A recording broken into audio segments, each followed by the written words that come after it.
माझा स्टॉल हा unique stall आहे। पाचगणी महाबळेश्वर जे शिक्षण महोत्सव आहे महाबळेश्वरचा, या शिक्षण महोत्सवामध्ये मी स्वीट मेमरी स्कूल पाचगणी इथून आलेलो आहे आणि यामध्ये आपण सगळे शिक्षक खडूशी निगडीत असतो, खडू काय करतो आणि आपल्या खडूपासून आपण काय बनवू शकतो याच्यासाठी मी एक युनिक स्टॉल माझा दिलेला आहे।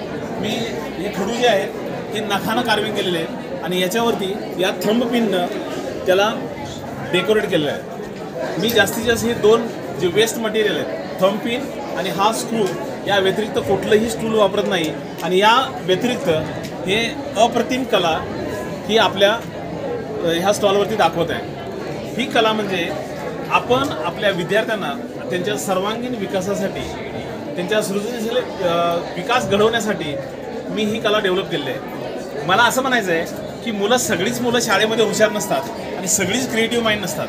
काही कलाकार असतात, काही संगीतमध्ये असतात, काही नृत्यामध्ये असतात, पण तसं मी असं म्हणेन की ह्या क्षेत्रामध्ये कलेमध्ये नाविन्यपूर्ण त्या मुलांना शिक्षण देता यावं।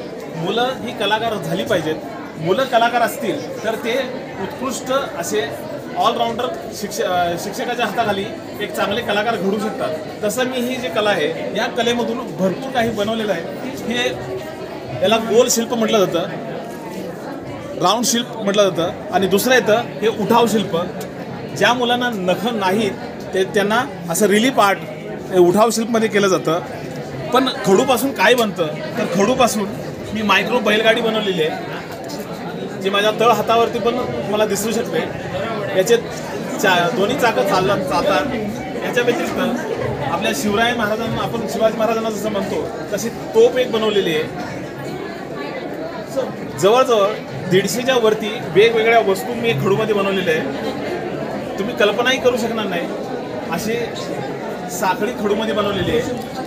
ही साखळी पूर्ण ह्याच्या कड्या वेगवेगळ्या हलतात, कुठलीही साखळी तोडलेली नाही आहे आणि ह्या साखळीपासून एक उत्कृष्टपणे एकाच खडूचा वन पीस बनवलेला आहे। याच्या व्यतिरिक्त जे मुलं खडूवरती कलर काम करतात त्या खडूला सुद्धा वॅक्स क्रेयॉन्स म्हणतात, त्या वॅक्स क्रेयॉनला सुद्धा कार्विंग केलेलं आहे।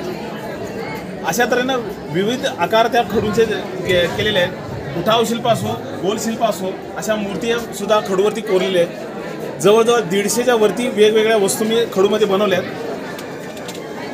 ह्या खडूमध्ये सातारा जिल्ह्याचा आपला RTO कोड 11 MH11 आहे। तसं मी यामध्ये या फ्लॉवर पॉटमध्ये 1111 फ्लॉवर पॉट बनवून global gold talent book of Indian record केलेलं आहे। 12 राज्याच्या टीचरांच्या समोर सर फाउंडेशन सोलापूर यांचा नॅशनल पुरस्कार या खडूवरती घेतलेला आहे आणि मला आज अभिमान वाटतो की पळसे साहेबांच्या या स्टॉलमध्ये मला माझी कला या ग्रामीण भागातील मुलांना दाखवण्यासाठी एक वेगळं स्टेज मिळालं, एक प्लॅटफॉर्म मिळाला। त्यामुळे मी पळसे सरांचा आणि ह्या महाबळेश्वर शिक्षण महोत्सवाचा खूप खूप आभारी आहे। धन्यवाद। अशा पद्धतीनं माझे जे सगळेच खडूचे काम आहे ते मी तुम्हाला दाखवू शकत नाही, पण मी माझ्या स्लाईड शोमध्ये तुम्हाला भरपूर काही दाखवू शकतो, तर हे बघू शकता तुम्ही।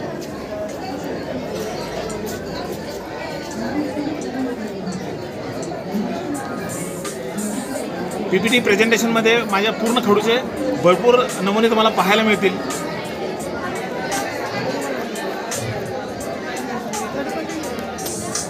ही खडूची साखळी आहे, ह्याच्यातले कोणतीही साखळी तोडलेली नाही आहे। एक एक कडी सेपरेट करून त्याला सुट्टी बनवलेली आहे। तर ही युनिक आर्ट आपल्याला unique style of chalk carving with thumbnail आपल्या अंगठ्यापासून हे बनवलं जातं।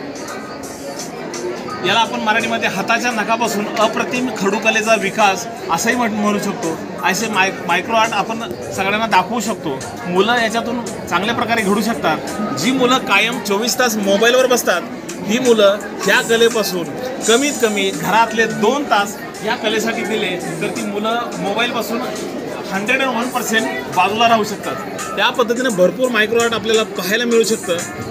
म्युझिकल इन्स्ट्रुमेंट असो, रॉकिंग चेअर असो, मायक्रो आर्ट असो, कोणतेही आर्ट आपल्याला इथं पाहायला मिळतं।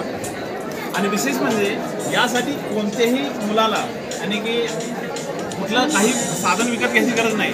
1 रुपयाचा साधा खडू असतो, 1 रुपयाचा साधा खडू असतो की मुलं ह्या खडूमध्ये एक उत्कृष्ट कला तयार करू शकतात आणि ह्या खडूची कला आपल्या घरातील शोकेसमध्ये लावू शकतात। विशेष म्हणजे एकदा ह्या मुलांना हे खडूकला जर अवगत झाली तर खरोखर ही मुलं इलेक्ट्रॉनिक गॅजेटपासून लांब राहू शकतात।